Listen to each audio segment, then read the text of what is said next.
PM Shri പദ്ധതിയിൽ ഒളിച്ചുകളി തുടർന്ന് സംസ്ഥാന സർക്കാർ മന്ത്രിസഭാ ഉപസമിതി രൂപീകരിച്ച് ഒരു മാസം പിന്നിടുമ്പോഴും പദ്ധതി നടപ്പാകുമോ ഇല്ലയോ എന്നതിൽ വ്യക്തതയില്ല. സർക്കാർ തീരുമാനം വൈകുന്നതിൽ ആക്ഷേപം ഉയരുകയാണ്.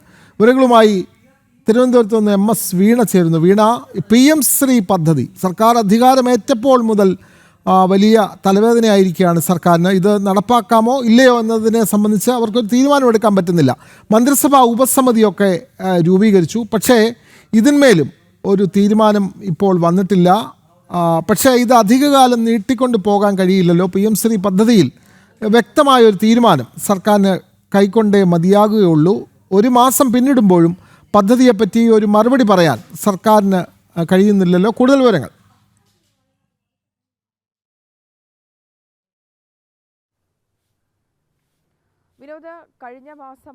സർക്കാർ ഏത് തരത്തിലായിരിക്കണം PM ശ്രീ പദ്ധതിയിൽ സ്വീകരിക്കേണ്ട നിലപാട്, അക്കാര്യങ്ങളെ കുറിച്ചാണ് വിശദമായി 4 മന്ത്രിമാർ ഉൾപ്പെട്ടുകൊണ്ടുള്ള ഒരു സമിതിയെ രൂപീകരിച്ചത്. അതിൽ കൺവീനർ വിദ്യാഭ്യാസ മന്ത്രി N ശംസുദ്ദീനാണ്.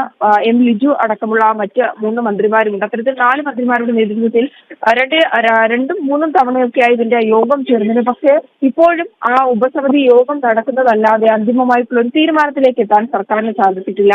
PM ശ്രീ പദ്ധതി നടപ്പാക്കണമോ എന്നുള്ള ചോദ്യത്തിന് കൃത്യമായിട്ടുള്ള ഉത്തരം വിദ്യാഭ്യാസ മന്ത്രിയുടെ പക്കലില്ല എന്നുള്ളതാണ് ഏറ്റവും പ്രധാനപ്പെട്ട കാര്യം. നമ്മൾ ഇത്തരത്തിലുള്ള ചോദ്യം ചോദിക്കുമ്പോൾ സർക്കാർ എന്ത് നിലപാട് സ്വീകരിച്ചു, നടപ്പാക്കുമോ എന്ന് ചോദ്യം ചോദിക്കുമ്പോൾ മാധ്യമപ്രവർത്തകരെ നിങ്ങൾ എന്തിനാണ് ഇത്തരത്തിൽ ധൃതി വയ്ക്കുന്നത്, സമയമുണ്ടല്ലോ, ആ റിപ്പോർട്ട് സമർപ്പിക്കുമല്ലോ, അതുമായി ബന്ധപ്പെട്ടുകൊണ്ടുള്ള നടപടി സ്വീകരിക്കുമല്ലോ എന്നാണ് വിദ്യാഭ്യാസ മന്ത്രി N ശംസുദ്ദീൻ പറയുന്ന ഒരു നിലപാട്. പക്ഷേ ഇതാ വീണ്ടും നീട്ടിക്കൊണ്ടു പോകുമ്പോൾ ഇടതുപക്ഷ സർക്കാർ ഇത് നടപ്പാക്കുന്നതിനായി കരാറിൽ ഒപ്പുവെച്ചതാണ്, അനുകൂല നിലപാട് സ്വീകരിച്ചതാണ്. ഇതുമായി ബന്ധപ്പെട്ടുകൊണ്ടുള്ള വിമർശനങ്ങൾ നിൽക്കുമ്പോൾ പോലും അത് നടപ്പാക്കേണ്ട സാഹചര്യത്തെ കുറിച്ച് കൃത്യമായി അത്തരത്തിലുള്ള തീരുമാനത്തിലേക്ക് കടന്നൊരു സാഹചര്യമുണ്ട്. പക്ഷെ ഇപ്പോഴും കൃത്യമായിട്ടുള്ള ഒരു വ്യക്തത UDF സർക്കാരിന് ഇല്ല എന്നുള്ളതാണ്. ഇന്ന് ചേർന്ന മന്ത്രിസഭാ യോഗത്തിൽ ഇതുമായി ബന്ധപ്പെട്ടുകൊണ്ടുള്ള ചർച്ച ഉണ്ടാകുമോ എന്നുള്ള ചോദ്യത്തിലും കൃത്യമായിട്ടുള്ള മറുപടി പറഞ്ഞു. എന്തായാലും വിദ്യാഭ്യാസ മന്ത്രി ഇന്ന് കേന്ദ്ര വിദ്യാഭ്യാസ മന്ത്രിയുമായി കൂടിക്കാഴ്ച നടത്തുന്നുണ്ട് ഡൽഹിയിൽ. സ്വാഭാവികമായും മറ്റു വിഷയങ്ങളെ കുറിച്ച് ചർച്ച ചെയ്യുമ്പോൾ PM ശ്രീ വിഷയത്തെക്കുറിച്ചും കേന്ദ്ര വിദ്യാഭ്യാസ മന്ത്രി സംസ്ഥാന വിദ്യാഭ്യാസ മന്ത്രിയോട് നിലപാട് ചോദിക്കാൻ സാധ്യതയുണ്ട്. അതിനാൽ തന്നെ ഒരു നിലപാട് പറയേണ്ടി വരും. അതായത് ഉപസമിതിയൊക്കെ രൂപീകരിച്ചിട്ടുണ്ടെന്ന് അറിയിക്കുമെന്നാണ് നമുക്ക് മനസ്സിലാക്കാൻ സാധിക്കുന്നത്. അധികം വൈകാതെ തന്നെ സർക്കാരിന് നിലപാടെടുക്കേണ്ടി വരും. കാരണം രാജ്യത്തിന്റെ മറ്റു സംസ്ഥാനങ്ങളിൽ ഇത് വിജയകരമായി നടപ്പാക്കിയിട്ടുണ്ട്.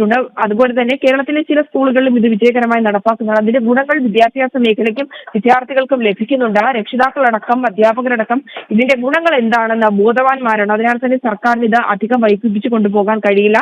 സർക്കാരിനടക്കം ഈ വിഷയത്തിൽ വിമർശനം ഉയരാനും ഒരു സാഹചര്യമുണ്ട്. അതായത് ഉപസമിതി സമർപ്പിച്ച റിപ്പോർട്ടിൽ അടിയന്തരമായിട്ടുള്ള ഒരു മറുപടി എടുക്കേണ്ടി വരും. നേരത്തെ മുഖ്യമന്ത്രിയും പറഞ്ഞത് ഈ PM ശ്രീ വിഷയവുമായി ബന്ധപ്പെട്ടുകൊണ്ട് ചില നിബന്ധനകൾ വയ്ക്കുവാനായിട്ടാണ് സംസ്ഥാന സർക്കാർ ആലോചിക്കുന്നത്. സിലബസിന്റെ കാര്യത്തിൽ തീരുമാനമെടുക്കാൻ സംസ്ഥാന സർക്കാർ തന്നെയായിരിക്കും ഉദ്ദേശിക്കുന്നത്. അത്തരത്തിലുള്ള നിബന്ധനകൾ എങ്ങനെ കേന്ദ്ര സർക്കാരിനെ അറിയിക്കണം, അതുമായി ബന്ധപ്പെട്ടുകൊണ്ടുള്ള ചർച്ചകൾ നടക്കും. എന്തായാലും PM ശ്രീ പദ്ധതിയോട് മുഖം തിരിച്ചു കഴിഞ്ഞാൽ വലിയ തിരിച്ചടി ഉണ്ടാകുമെന്നുള്ളൊരു തിരിച്ചറിവ് സംസ്ഥാന സർക്കാരിനുണ്ട്. അതിനാൽ തന്നെയാണ് ഉപസമിതിയെ രൂപീകരിച്ചതും ചർച്ച നടത്തുന്നതും. അതിൽ അന്തിമമായിട്ടുള്ള തീരുമാനം അത് നീളുന്നതാണ് വിമർശനങ്ങൾക്ക് കാരണമാകുന്നത്. വിനോദ്, വ്യക്തമാണ്. സ്കൂളുകൾ നവീകരിക്കാനുള്ള കോടികളുടെ പദ്ധതിയാണ് PM ശ്രീ. കേന്ദ്ര സർക്കാരിൻ്റെ ഈ പദ്ധതി അത് ഇല്ലാതാക്കുന്നത് സ്കൂളുകളുടെ നവീകരണത്തെ വളരെ ദോഷകരമായി ബാധിക്കുമെന്ന് സർക്കാരിനറിയാം. പക്ഷേ ഇരു കൈയും നീട്ടി PM ശ്രീയെ സ്വീകരിക്കാൻ അവർക്ക് കഴിയുന്നില്ല. ചില നിബന്ധനകൾ എന്നുള്ള പേരിൽ ചില വ്യവസ്ഥകൾ വെച്ചുകൊണ്ട് PM ശ്രീ പദ്ധതിയുമായി മുന്നോട്ട് പോകാൻ തന്നെയായിരിക്കും സർക്കാർ തീരുമാനം. പക്ഷേ അക്കാര്യത്തിൽ ഔദ്യോഗിക തീരുമാനമെടുക്കാൻ ഇതുവരെയും സർക്കാരിന് കഴിഞ്ഞിട്ടില്ല എന്നുള്ള കാര്യമാണ് MS വീണ റിപ്പോർട്ട് ചെയ്യുന്നത്.